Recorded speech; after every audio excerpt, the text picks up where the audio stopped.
আজ তৈরি করব শুক্তো।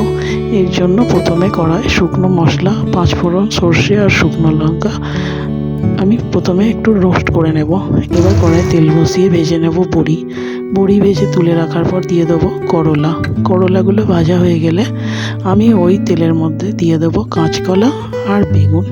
কাঁচকলা আর বেগুনটা একটু ভাজা হতে হতে আমি শিলেতে শুকনো মশলাটা প্রথমে গুঁড়ো করে নেব।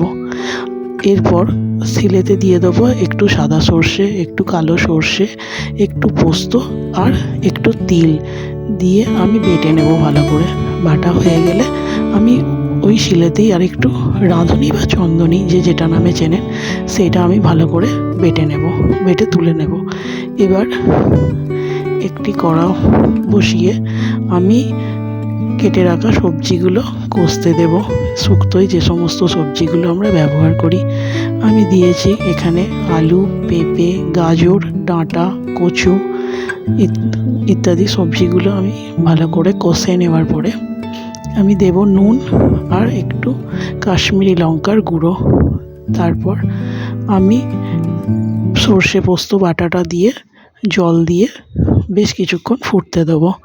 বেশ কিছুটা সেদ্ধ হয়ে এলে আমি দিয়ে দেবো একটু চিনি আর কিছুটা দুধ দিলে শুক্তোর স্বাদটা খুব ভালো হয়। দুধ দিয়ে আর বড়িগুলো দিয়ে আমি ভালো করে সিদ্ধ হতে দেব।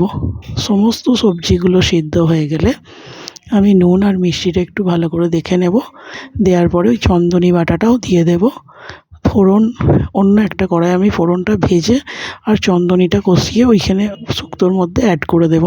শেষে ভাজা মশলাটা গুঁড়ো দিয়ে চাপা দিয়ে দেব।